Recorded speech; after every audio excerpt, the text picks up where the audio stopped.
Story 2. You can call me Grace. I'm 36, born in Lagos, Nigeria, but I've lived in Gabon for the past 12 years. I'm a primatologist. I study gorillas, mostly, though I've done field work with chimps and mandrills too. I don't believe in cryptids or forest monsters or anything that can't be documented and studied. Or at least, I didn't.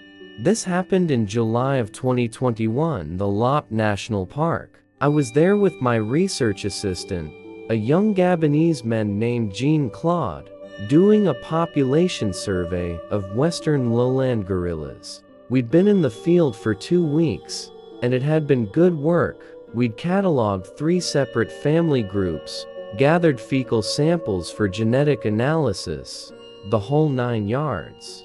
The forest there is different from other places I've worked. It's older somehow. The trees are massive. Some of them are probably 400-500 years old, and the canopy is so thick that even at midday, it's twilight on the forest floor. Everything is green and dripping and alive in a way that feels almost aggressive. You're constantly pushing through vegetation, constantly wet from humidity or rain, constantly aware that you're being watched by 1,000 hidden eyes. But that's normal. That's the job.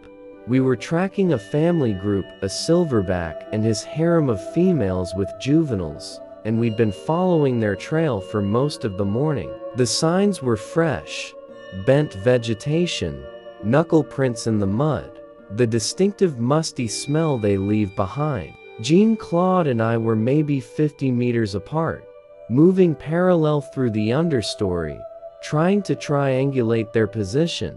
The forest was loud that day. Hornbills calling, a troop of gray-cheeked mangabes crashing through the mid-canopy, the constant buzz and hum of insects. Normal, safe. Then Jean-Claude screamed.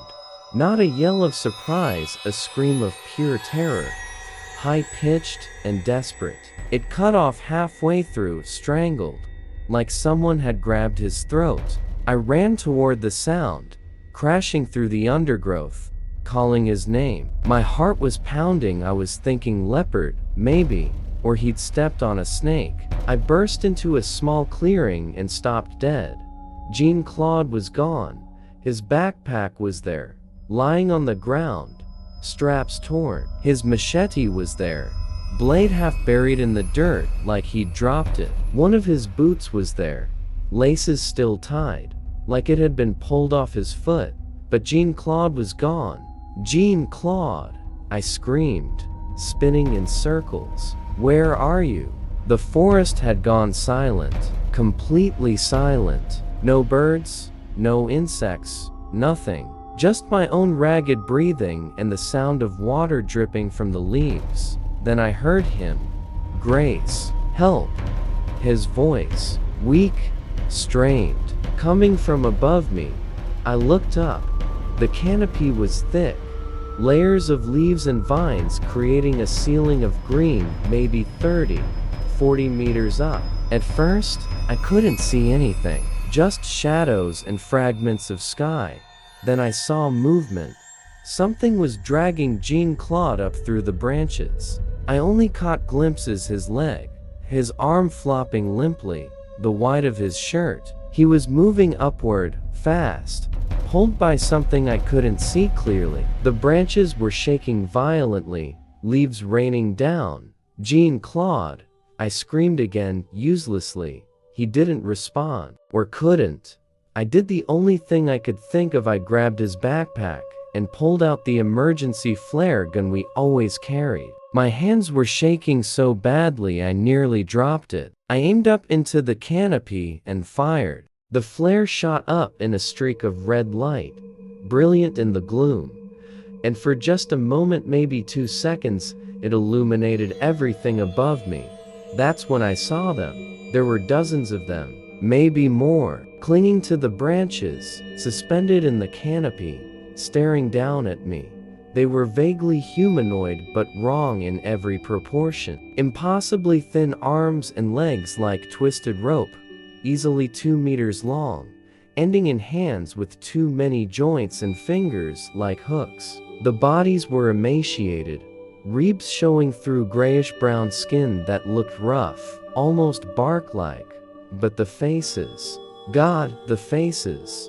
They were flat, almost noseless, with mouths that seemed to take up half the skull. Wide, gaping mouths with rows of broken, yellowed teeth. And the eyes huge, round eyes without visible pupils, just black orbs that reflected the flare light like glass. They were positioned all around me, some hanging upside down from branches, others perched like gargoyles, their two long limbs wrapped around tree trunks. All of them completely still, all of them watching me.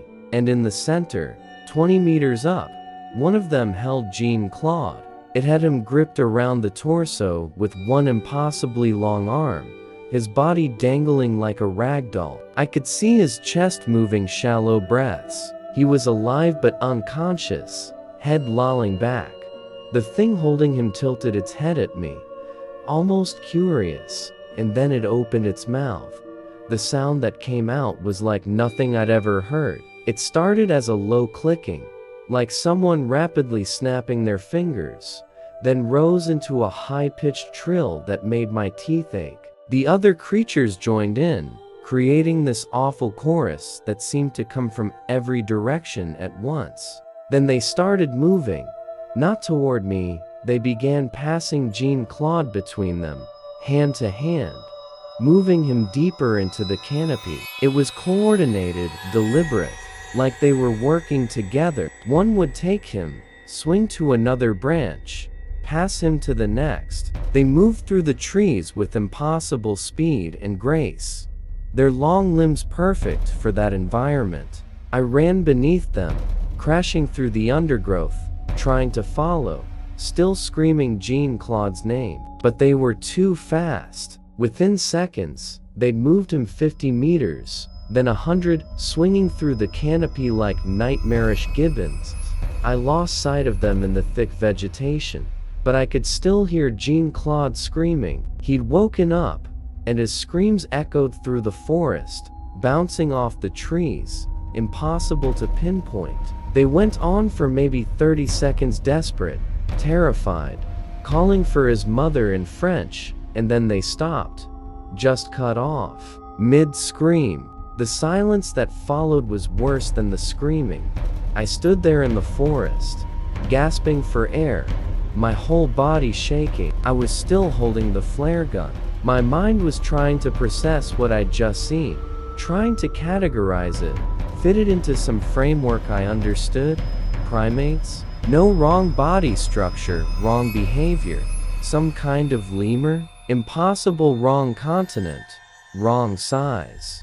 Humans? God, no, those weren't human. Those were never human. I waited there for almost an hour, calling Jean-Claude's name every few minutes. Nothing. The forest slowly came back to life around me, first the insects, then the birds. But it felt different now, hostile, like the forest itself was watching me, waiting to see what I'd do. I gathered Jean-Claude's things, the backpack, the machete, his boot. I couldn't just leave them there. Then I did something I've been ashamed of ever since. I ran. I ran back toward our camp as fast as I could, stumbling over roots, tearing through vines, not caring about the noise I made. I grabbed our emergency satellite phone and called for extraction. The park rangers came by helicopter 6 hours later. I told them Jean-Claude had been attacked by something, dragged into the canopy. They organized search parties, brought in tracking dogs. We searched for days. We never found him. No body, no blood, no torn clothing, nothing. On the third day, one of the local trackers pulled me aside. He was an older man, maybe 60, who'd lived near the park his whole life. "You saw the Oku Afi," he said quietly. "The tree people." I shook my head. "That's not, there's no such thing. It must have been chimps." Or, he cut me off with a look. "Chimps don't hunt like that. Chimps don't take people up. The Oku-Afi have been here longer than us. They live in the high canopy in the old trees. Most times they stay hidden, but sometimes, when they're hungry, they come down. What do they do with? I couldn't finish the question. They eat, he said simply. In the trees. They take you up, and they don't bring you back down. Only the bones, sometimes. The bones fall. I wanted to argue, to explain that this was impossible from an evolutionary standpoint, that there was no evidence of any primate species with that morphology. But I'd seen them. I'd seen dozens of them, moving through the canopy with Jean-Claude. The search was called off after a week.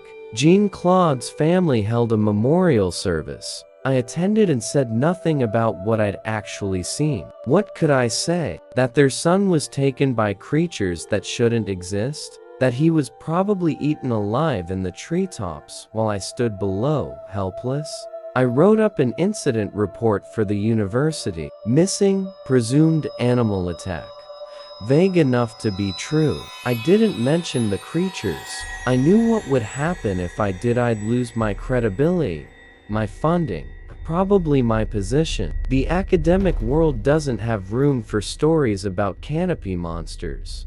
But I kept the flare gun footage. Modern flare guns have small cameras now, for legal reasons. The one I fired recorded everything. I've watched that 2-second clip maybe 100 times. I've analyzed it frame by frame. I've shown it to colleagues and told them it was from a camera trap, asking if they could identify the species. No one can, because those things aren't in any taxonomy. They're not in the fossil record. They don't exist in any scientific literature, but they're real. I still work in Gabon. I still study gorillas, but I never go into LAP anymore. And I never look up when I'm in the deep forest, because I know what's watching from the canopy now. I know they're patient, and I know they're hungry. Jean-Claude's family still contacts me sometimes, asking if there's any news. I tell them no, tell them I'm sorry. What I don't tell them is that sometimes, late at night in my field camp, I hear something moving in the canopy above my tent. Long, scraping sounds, like claws on bark. And sometimes I hear clicking, that same rapid clicking, followed by a high trill. They know where I am, and I think they're waiting to see if I'll go deeper into the forest again. I won't. God help me, I won't.